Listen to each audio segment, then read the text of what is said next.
अस्सलाम वालेकुम and welcome to day 14 of the course. हमने प्रीवियसली डिस्कस किया था कि हम किस तरह किसी वेब पेज पे किसी एलिमेंट को सेलेक्ट कर सकते हैं या किसी एलिमेंट के अंदर मॉडिफिकेशन कर सकते हैं। आज हमने डिस्कस करना है कि जावास्क्रिप्ट की वैल्यूज़ और डेटा टाइप्स का क्या कॉन्सेप्ट है। सो ये सब डेटा जिसका हम ऑलरेडी यूज़ कर चुके हैं, हमने देखा कि कुछ हमने डेटा का यूज़ किया जो कोड्स में था, कुछ बगैर कोड्स के अंदर था, जो बेसिकली हमारा डॉट लेंथ के फंक्शन से निकला था। इन सब चीज़ों को आप जावास्क्रिप्ट की वैल्यूज़ कहते हो। अब वैल्यू होती क्या है?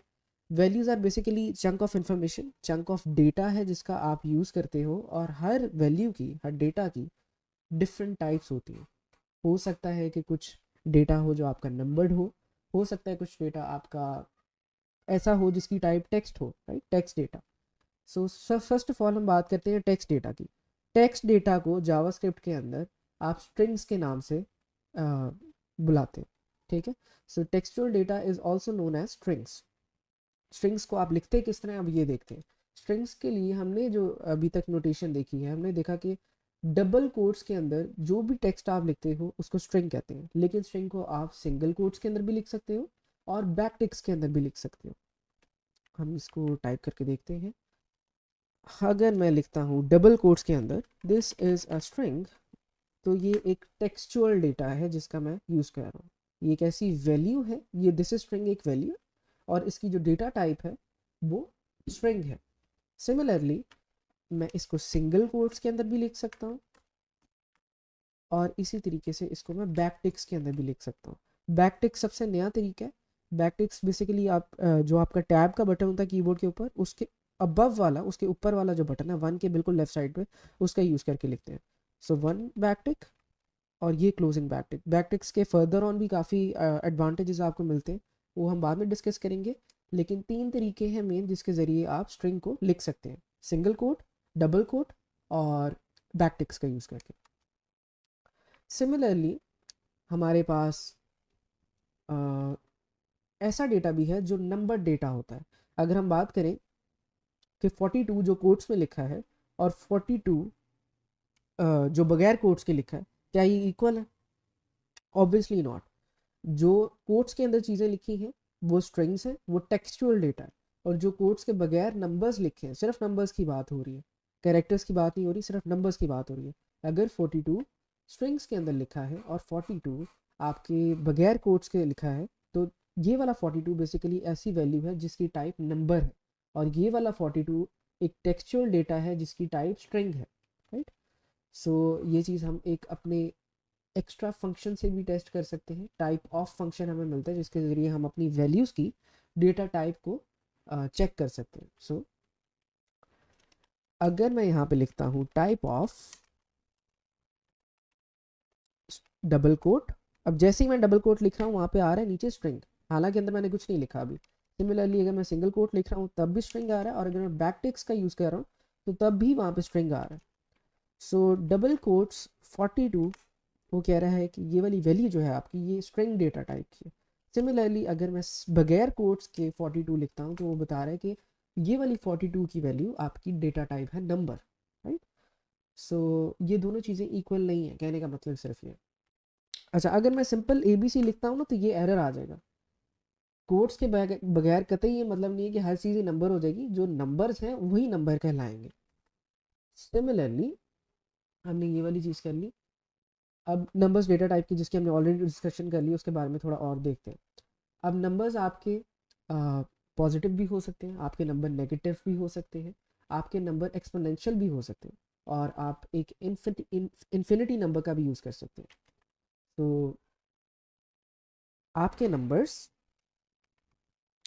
पॉजिटिव भी हो सकते हैं, आपके नंबर्स पॉइंट्स के अंदर भी हो सकते हैं, इसको फ्लोटिंग पॉइंट्स नंबर कहते हैं। इसी तरीके से आपके पास आपके नेगेटिव नंबर्स भी हो सकते हैं, और इन्फिनिटी का भी आप यूज़ कर सकते हैं। इट्स जस्ट एन इन्वोकेशन के कुछ नंबर्स हैं वो इनफिनाइट हैं। मोस्टली आप इस चीज़ का यूज़ नहीं करते, लेकिन आप इन्वोक कर सकते हैं उसको यहाँ पे। सो अब आते हैं, हमने जो अभी तक डेटा देखे हैं, डेटा टाइप्स देखी हैं वैल्यूज़ की, वो है नंबर्स और स्ट्रिंग्स। अब मेनली जावास्क्रिप्ट के अंदर दो किस्म के डेटा टाइप्स होते हैं। एक वो डेटा टाइप्स होते हैं जिनको हम कहते हैं प्रिमिटिव टाइप्स, और एक वो डेटा टाइप्स होते हैं जिनको हम कहते हैं ऑब्जेक्ट्स। ज़्यादा से ज़्यादा चीज़ें जावास्क्रिप्ट के अंदर ऑब्जेक्ट्स की होती हैं, और जो फिर पीछे रह जाती हैं उनको आप कहते हो प्रिमिटिव टाइप्स। हमने अभी डिस्कस करना है कि हमने प्रिमिटिव टाइप्स क्या हैं। प्रिमिटिव टाइप्स के अंदर अभी तक हमने देखा है कि स्ट्रिंग हमने देख लिया, ये भी एक प्रिमिटिव टाइप है। नंबर भी एक प्रिमिटिव डेटा टाइप है। इसके बाद बूलियंस हैं ना। बूलियंस क्या होते हैं? बूलियंस इज बेसिकली ट्रू या फॉल्स, कोई चीज़ सही है या गलत है, इस चीज़ को आप बूलियन कहते हैं। बूलियन की सिर्फ दो वैल्यूज होती है, ट्रू और फॉल्स।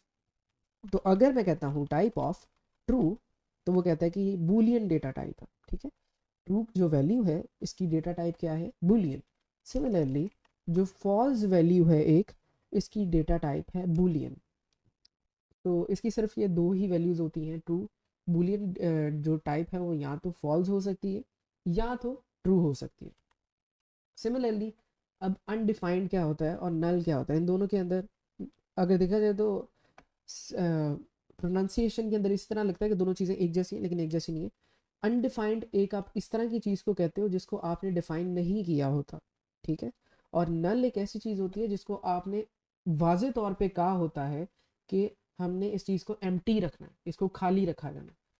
अब अ, अगर हम बात करते हैं, काफ़ी बच्चों का वैसे कल अनडिफाइंड आ रहा था।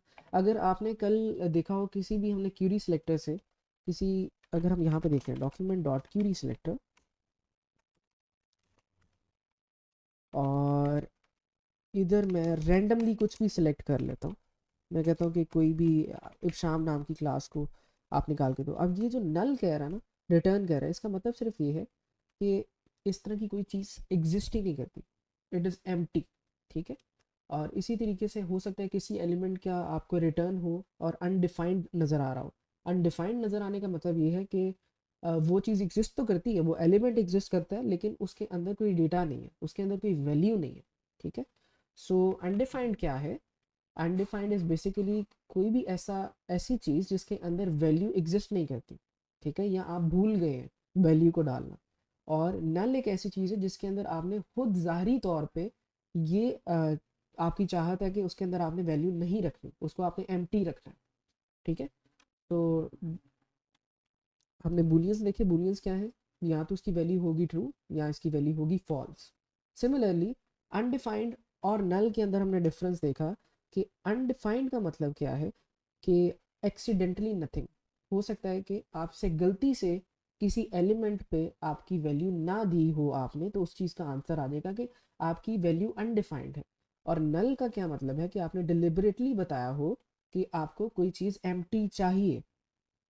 अनडिफाइंड क्या है कि आपसे गलती से कोई चीज़ डिफाइन नहीं की गई। नल क्या है कि आपने वाजे तौर पे किसी चीज़ को कहा है कि वो एम्प्टी है। सो अब आपकी एक्सरसाइज क्या है फॉर दिस, कि आपने ये सारी वैल्यूज़ का यूज़ करना है और टाइप ऑफ ऑपरेटर का यूज़ करना है, और देखना है कि इन सब वैल्यूज़ की टाइप क्या है। तो हमने जिस तरह देखा, हमने देखा कि फॉल्स की क्या टाइप होगी, ऑब्वियसली इसकी टाइप बूलियन होगी। ट्रू की क्या टाइप होगी? अगर आप देखो तो ये कोट्स के अंदर लिखा हुआ है। सो कोई भी चीज़ अगर कोट्स के अंदर लिखी है तो वो स्ट्रिंग है, ठीक है। ये वाला ट्रू आपके बूलियन के ट्रू से डिफरेंट है, क्यों? क्योंकि ये कोट्स के अंदर लिखा है, तो ये वाला ट्रू क्या हुआ? स्ट्रिंग होगा।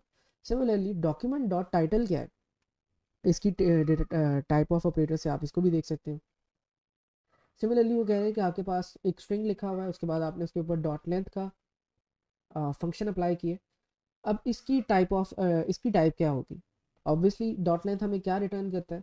हमें वो नंबर ऑफ कैरेक्टर्स रिटर्न करेगा कि इसके अंदर कितने हैं। तो नंबर ऑफ कैरेक्टर जब रिटर्न कर रहा है तो उसकी डेटा टाइप क्या होगी? नंबर होगी। और ये नल को अगर आप देखेंगे, दिस इज समथिंग डिफरेंट। अगर आप टाइप ऑफ देखते हैं नल की, हालांकि हमने अभी बात की है कि प्रिमिटिव टाइप्स के अंदर नल और अनडिफाइंड भी आता है, ठीक है। लेकिन और हमने देखा कि बाकी सारे जो प्रिमिटिव डेटा टाइप्स के अलावा जितने भी डेटा टाइप्स हैं वो क्या होंगे? ऑब्जेक्ट्स होंगे। और हमने बेसिकली कहा क्या है कि नल जो है वो एक प्रिमिटिव टाइप है, लेकिन जब हम टाइप ऑफ ऑपरेटर पे नल को देखते हैं तो वो कहता है कि ये तो ऑब्जेक्ट है, ठीक है। लेकिन हमने तो कहा था कि नल जो है ये एक प्रिमिटिव टाइप है। तो जो हमने बात की थी कल इंट्रोडक्शन के अंदर, कि जो जावास्क्रिप्ट है it is at very initial level, ये सिर्फ 10 दिन के अंदर बनी थी, क्रिएट की गई थी लैंग्वेज। तो इसके अंदर काफ़ी इस तरह की प्रॉब्लम्स थी जो कि ठीक नहीं की गई। क्यों नहीं ठीक की गई क्योंकि काफ़ी इस पे एप्लीकेशन बिल्ड है ऑलरेडी जो इस तरह वर्क करती है, जिसके अंदर आप बेसिकली इसी तरह कहते हो कि अगर कोई चीज़ नल है, आप बेसिकली कह रहे होते हैं कि अगर कोई चीज़ आपको रिटर्न हो रही है और वो अगर ऑब्जेक्ट है तो आपने एक सर्टेन एक्शन परफॉर्म करना है। इस तरह इसी की बेसिस पे काफ़ी एप्लीकेशंस बिल्ड हुई हुई है और इसको एज अ मिस्टेक ही कंसिडर किया जाता है और इसको करेक्ट नहीं किया गया। तो नल है तो एक प्रिमिटिव डेटा टाइप है, लेकिन आप उसको चेक जब करते हो तो ये ऑब्जेक्ट शो होता है। ये एक हिस्टोरिकल एक्सीडेंटल मिस्टेक है जिसको ठीक नहीं किया गया। जो याद रखने वाली बात है वो बस ये है कि नल है तो प्रिमिटिव डेटा टाइप, लेकिन जावास्क्रिप्ट के अंदर वो शो जो होती है वो ऑब्जेक्ट होती है अगर आप उसका टाइप देखो। लेकिन स्पेक्स के अंदर, स्पेसिफिकेशन के अंदर, लैंग्वेज की जो स्पेसिफिकेशन है उसके अंदर इसको आप प्रिमिटिव डेटा टाइप ही कहते हो। नेक्स्ट हमने डिस्कशन करनी है कि हम स्ट्रिंग्स के साथ कैसे काम कर सकते हैं, हम इस तरह की वैल्यूज के साथ कैसे वर्क कर सकते हैं जिनकी डेटा टाइप स्ट्रिंग्स है। So first of all, strings बनते किस चीज़ से हैं? Strings are basically made up of characters. Characters आप किस चीज़ को कहते हो? अगर आपके पास कोई स्ट्रिंग है, for example just a second, अगर आपके पास कोई स्ट्रिंग है फॉर एग्जांपल इब्शाम नाम का, तो इसके अंदर 6 कैरेक्टर्स हैं। 6 कैरेक्टर्स किस तरह हैं? एक कैरेक्टर आपके पास आई है, फिर एक कैरेक्टर बी है, फिर एस एक कैरेक्टर है, एच एक कैरेक्टर है, एक कैरेक्टर है और एम एक कैरेक्टर है, right? So strings are basically made up of collection of characters. उसके बाद हमने डिफरेंट फंक्शंस का प्रीवियसली भी यूज़ किया हुआ है स्ट्रिंग्स पे, ठीक है, और आज भी हम यूज़ करेंगे। अब अगर हमने अपने किसी भी स्ट्रिंग के अंदर कैरेक्टर्स को अपने कैलकुलेट करना है कि किसी स्ट्रिंग के अंदर कितने कैरेक्टर्स हैं, तो हम उसके लिए डॉट लेंथ का यूज़ कर सकते हैं, ठीक है। लेंथ हमारे पास एक फंक्शन है जो हमें बताएगा कि हमारे स्ट्रिंग के अंदर कितने कैरेक्टर्स हैं।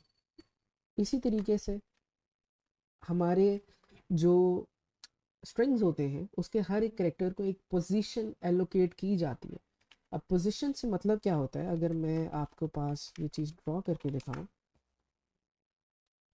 सो पोजीशन से मतलब ये है कि अगर मेरे पास एक स्ट्रिंग है इब्शाम जिसके अंदर 6 कैरेक्टर्स हैं, राइट, इसके अंदर 6 कैरेक्टर्स हैं।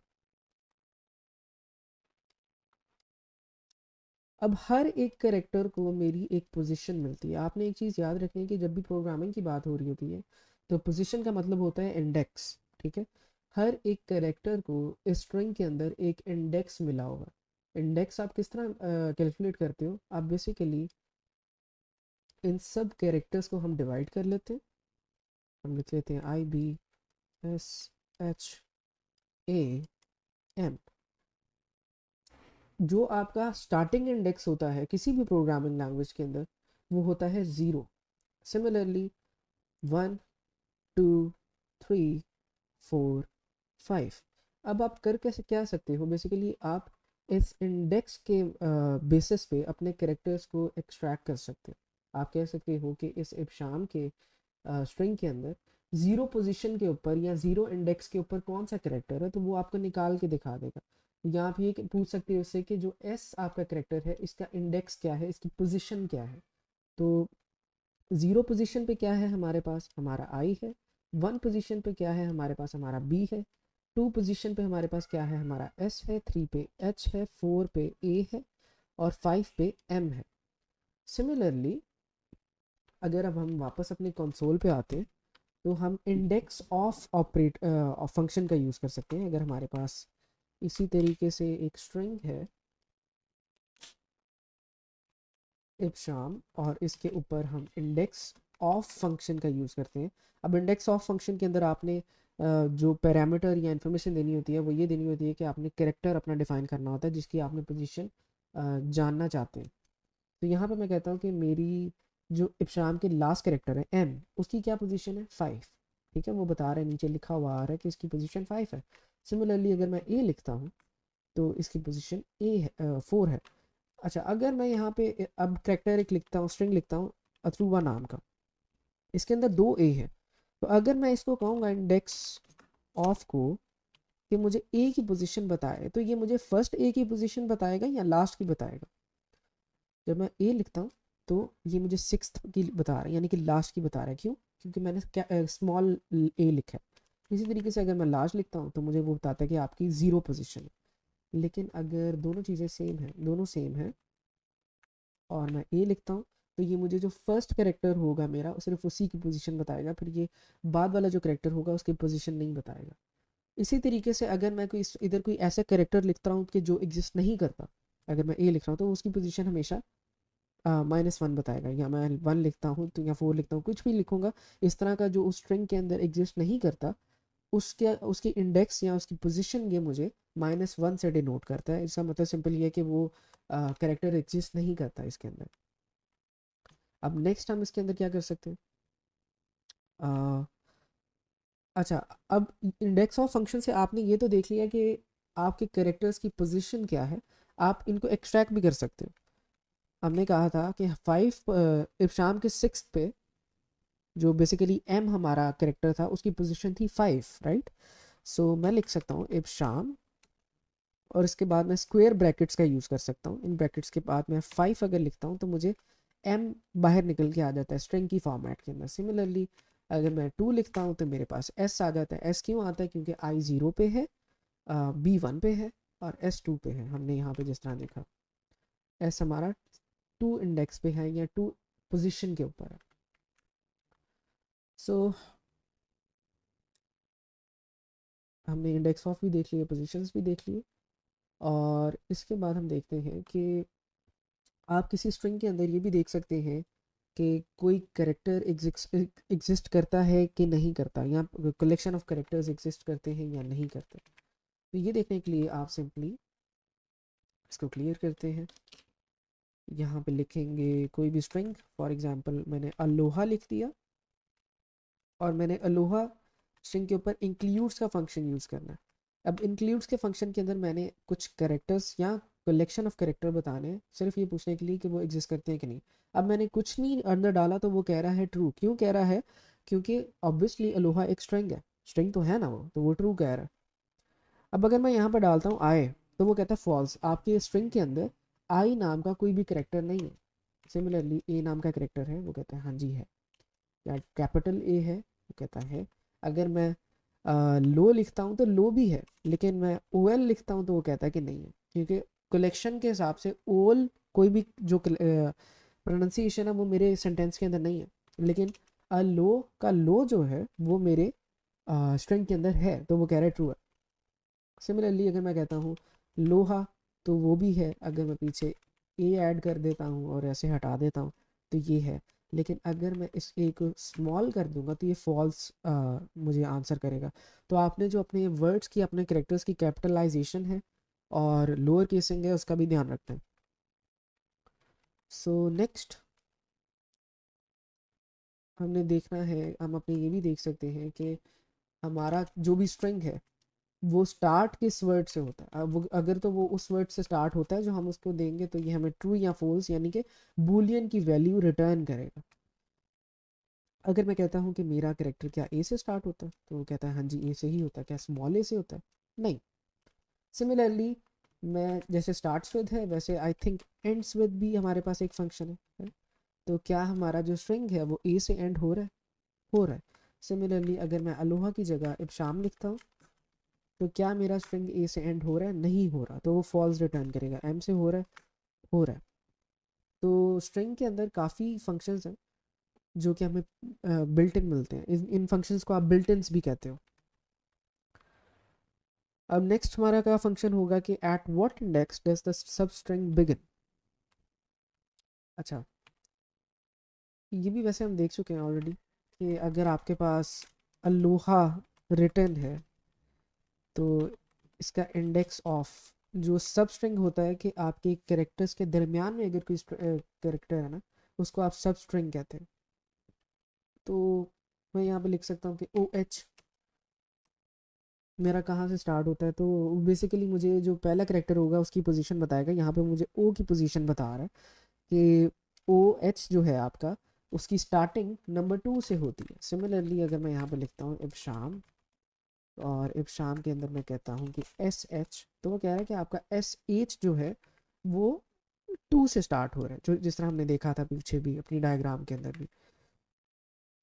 सो नेक्स्ट क्या है, आप स्ट्रिंग्स को आपस में जोड़ भी सकते हैं।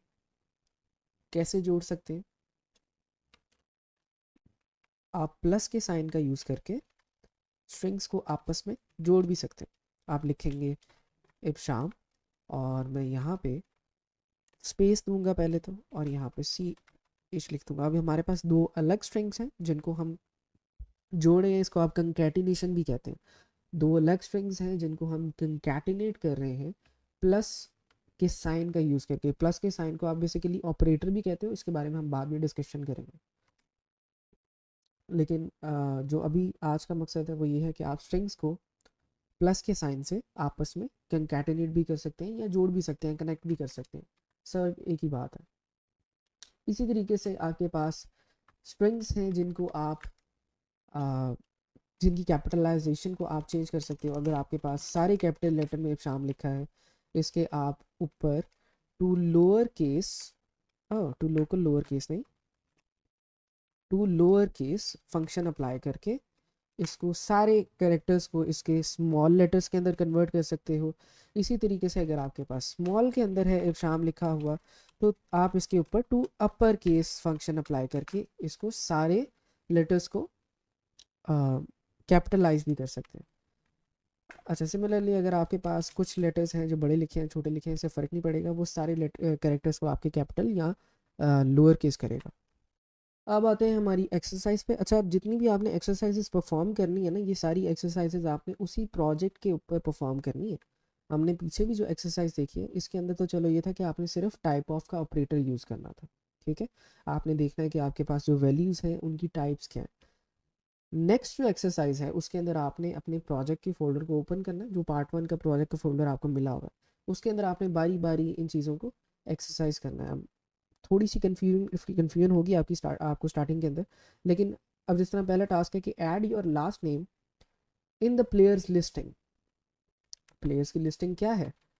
प्लेयर्स की यहाँ पे जो लिस्टिंग है वो सिंपली है, जस्ट अ सेकेंड, ये जो है प्लेयर एक्स इब्शाम या प्लेयर ओ थैनोस। अगर इब्शाम है तो इसके अंदर आप अपेंड का यूज़ करके लास्ट नेम अपना ऐड कर दो, ठीक है। तो ये तो डिफ़िकल्ट नहीं है। अब सेकंड के अंदर वो क्या कह रहा है कि रिट्राइव करें फर्स्ट टी। पहले टी को आपने निकालना है पेज के टाइटल में से। तो इसके लिए आप क्या करेंगे, पहले तो अपने पेज का टाइटल देखें कि आप क्या उसके अंदर टी है, उसके अंदर टी है।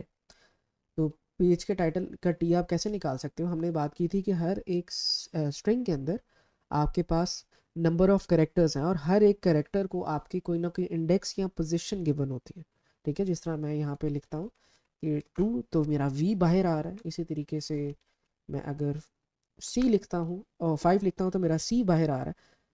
तो इसी तरह आपने टी की भी पोजीशन देखनी है और अपने टी को एक्सट्रैक्ट करना है। अगर फॉर एग्जांपल मैंने पोजीशन देखनी है जे, अगर मैं चाहता हूँ कि मेरा कैपिटल एस जो है वो बाहर आए, तो मैं क्या करूँगा, मैं लिखूँगा document dot title dot index of. मैं देखूँगा कि मेरा इंडेक्स जो एस का है वो क्या है। वो कह रहा है 4 इंडेक्स है, तो मैं टाइटल के बाद स्क्वेयर ब्रैकेट्स लगाऊंगा और 4 का लिखूँगा तो मेरा एस बाहर आ जाएगा, ठीक है। मुझे पोजीशन का पता लग गया इंडेक्स ऑफ से, और मैंने स्क्वेयर ब्रैकेट्स का यूज़ करके अपने करेक्टर को मेरी पोजीशन के साथ एक्सट्रैक्ट कर लिया। सिमिलरली वो नेक्स्ट कह रहा है कि बताएं कि आपके पेज टाइटल के अंदर जावास्क्रिप्ट स्ट्रिंग या करेक्टर एग्जिस्ट करता है या नहीं। अब करता है या नहीं की जब बात हो रही है ना, तो यहाँ पे हाँ या ना की बात हो रही है। तो वो बेसिकली कह रहा है कि जो चीज़ रिटर्न होनी चाहिए वो बूलियन होनी चाहिए, ट्रू या फॉल्स, ठीक है। तो ये आप कैसे देख सकते हो? दोबारा से आप डॉक्यूमेंट डॉट टाइटल लिखेंगे और आप पूछेंगे इससे कि क्या डॉक्यूमेंट डॉट टाइटल जो है इसके अंदर जावा स्क्रिप्ट का टेक्स्ट है या नहीं है। तो ये वो कह रहे हैं कि ट्रू, आपके जो टाइटल है उसके अंदर ये वाला टेक्स्ट अवेलेबल है। अगर मैं अपना टाइटल देखता हूँ तो मुझे नज़र आ रहा है कि जावा स्क्रिप्ट टैग 2 ये गेम का नाम है। तो जावा स्क्रिप्ट तो अवेलेबल है, लेकिन हमने ट्रू या फॉल्स के अंदर इसको रिटर्न करवाना है। सिमिलरली वो कह रहा है कि आपकी जो हेडिंग है टेक टैग 2, आपने इसको कैपिटलाइज करना है। तो फर्स्ट ऑफ ऑल मैं अपनी हेडिंग को कैसे एक्सट्रैक्ट करूँगा? मैं अपनी हेडिंग को Q document dot Curie selector, document dot Curie selector,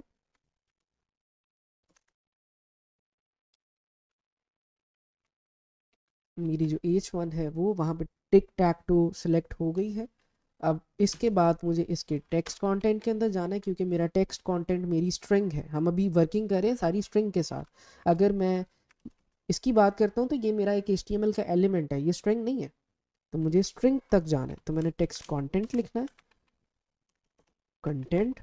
और फिर इस टेक्स्ट कंटेंट को अगर मैं एंटर करता हूँ तो मुझे पता है कि ये स्ट्रिंग है। अब दोबारा से मैं उसी कमांड के ऊपर आऊँगा और इसके ऊपर टू अपर केस अप्लाई करूँगा, क्योंकि ये स्ट्रिंग है। जब मैं टू अपर केस अप्लाई करता हूँ तो मेरे पास कंसोल के अंदर लिखा आ जाता है कि टिक टैक टू, सारा कुछ कैपिटल है। अच्छा, अब इसके अंदर आपकी एक और चीज़ आपने देखनी है जिस पे आपने गौर करना है कि जो आपकी पोजीशन है ना, या जो इंडेक्स है, अगर हम वापस आते हैं ना यहाँ पे, और लास्ट चीज़ जो हमने डिस्कस करनी है वो ये है कि अगर मेरे पास एक स्ट्रिंग है पेन, लेकिन पेन के बाद ई के बाद स्पेस है और एन लिखा हुआ है यहाँ पे, तो इसके कितने कितनी इंडेक्स होंगी या कितनी पोजीशंस बनेंगी, हमें इसके बारे में डिस्कस करना है। पहली चीज़ तो पी हो गई, फिर हो गया ई, और फिर हो गया आपका एन, जो आपको वाजे तौर पे नज़र आता है। लेकिन यहाँ पे पोजीशन जो है वो आपकी एम्प्टी स्पेस की भी बनेगी, जिसका मतलब ये है कि 0 पोजीशन पे पी पड़ा है, 1 पोजीशन पे ई पड़ा है, और 2 पोजीशन के ऊपर आपकी एम्प्टी चीज़ पड़ी है, वहाँ पे कुछ लिखा नहीं है, वो स्पेस जो है उसकी भी एक पोजीशन है, और 3 पे आपका एन पड़ा हुआ। सो सिमिलरली अगर मैं यहाँ पे आके वैसे बात करता हूँ तो टिक टिक की अगर बात करें तो 2 पे सी पड़ा है, 3 पे टी नहीं आना चाहिए, 3 पे स्पेस आनी चाहिए, यानी कि एम्प्टी चीज़ आनी चाहिए। तो अगर मैं स्ट्रिंग को सिलेक्ट करता हूँ और स्ट्रिंग के बाद मैं सिंपल कहता हूँ 3, तो मुझे वो एम्प्टी स्पेस रिटर्न कर रहा है, अगर आप स्ट्रिंग में देखें, ठीक है। और अगर मैं 2 कहता हूँ तो मुझे वो सी रिटर्न कर रहा है, यानी कि टिक टैक टो का जो सी है, राइट। सो आई होप कि आपको जितना भी अभी तक हमने किया है वो समझ अच्छे से आ गया होगा। हमने आज रिकैप करते हैं तो क्या क्या देखा है। हमने देखा है कि जावास्क्रिप्ट के अंदर वैल्यूज़ क्या होती हैं, प्रिमिटिव वैल्यूज़ की हमने बात की है कि कौन कौन सी हैं, जिसके अंदर हमारे पास स्ट्रिंग्स हैं, नंबर्स हैं, बूलियंस हैं, नल है और अनडिफाइंड है। नल और अनडिफाइंड में क्या डिफरेंस हमने देखा कि अनडिफाइंड कोई भी ऐसी चीज़ है जो एक्सीडेंटली आप भूल गए हैं उसकी वैल्यू देना, और नल क्या है कि आपने किसी ऐसी चीज़ की बात कर रहे हो आप जिसको आपने वाजे तौर पे कहा है कि वो एम्प्टी है, ठीक है। सो नेक्स्ट हमने क्या देखा कि हमने वर्किंग देखी स्ट्रिंग्स की, जिसके अंदर हमने स्ट्रिंग्स के काफ़ी फंक्शंस देखे। हमने देखा कि आप स्ट्रिंग के कैरेक्टर्स को कैसे कैलकुलेट कर सकते हो। हमने देखा कि आप ने जब कैलकुलेट कर लिया है हर एक कैरेक्टर के आपके पास स्ट्रिंग के कैरेक्टर के पास आपके पास एक पोजीशन होती है, उस पोजीशन से आप उस कैरेक्टर को एक्सट्रैक्ट कर सकते हो। इसी तरीके से आपने किसी कैरेक्टर की अगर पोजीशन निकालनी है कि क्या है, तो आप इंडेक्स ऑफ का यूज़ कर सकते हो। फिर आप इंक्लूड्स का यूज़ कर सकते हो देखने के लिए कि आपके स्ट्रिंग के अंदर कोई कलेक्शन ऑफ कैरेक्टर अवेलेबल है या नहीं है। जिस तरह हमने डॉक्यूमेंट और टाइटल में देखा कि आपके पास अगर जावास्क्रिप्ट अवेलेबल है तो वो रिटर्न कर देगा आपको ट्रू या फॉल्स, बूलियन के वैल्यू को रिटर्न करेगा वो। सिमिलरली आप देख सकते हो कि आपका कैरेक्टर स्टार्ट किन कैरेक्टर से होता है, आपकी स्ट्रिंग जो है वो स्टार्ट किन कैरेक्टर से होता है या फिर एंड किन कैरेक्टर से होता है। और हमने देखा कि आप करेक्ट जो स्ट्रिंग्स हैं, दो स्ट्रिंग्स को आपस में जोड़ सकते हैं प्लस का साइन यूज़ करके, और प्लस के साइन को आप ऑपरेटर भी कहते हो। और फिर हम लास्ट एक्सरसाइज पे आ गए। अब आपने ये जो आपके पास एक्सरसाइजेस हैं इनको एग्जैक्टली आप इस तरह भी प्रैक्टिस कर सकते हैं, क्योंकि हमने ऑलरेडी इस वीडियो के अंदर ही आपको दिखा दिया कैसे प्रैक्टिस करना है। लेकिन खुद भी आप इसके अंदर कोई एडिशन करके चीज़ों को और प्रैक्टिस कर सकते हैं। अब अगर आप ये देखना चाहते हैं कि इन इन फंक्शंस के अलावा स्ट्रिंग्स पे आप कौन से फंक्शंस को अप्लाई कर सकते हैं, तो you can always go on internet. यहाँ पे जो रिसोर्स आपको बताई गई थी, आप MDN की वेबसाइट पे जाएं, वहाँ पे सिंपली स्ट्रिंग को सर्च करें। स्ट्रिंग को सर्च करने के बाद आपको ये सारे के सारे जो फंक्शंस होंगे आपको ये सारी रीडिंग के अंदर आपको मिल जाएंगे, ठीक है। लेकिन मोस्ट ऑफ द टाइम आप वही फंक्शंस का यूज़ करेंगे जिनके बारे में हमने डिस्कशन की है, राइट। सो आई होप कि आपको ये लेक्चर समझ आया होगा और आप अब अच्छे से एक्सरसाइज को परफॉर्म कर लेंगे। With that said I will end this video now. अल्लाह हाफिज़।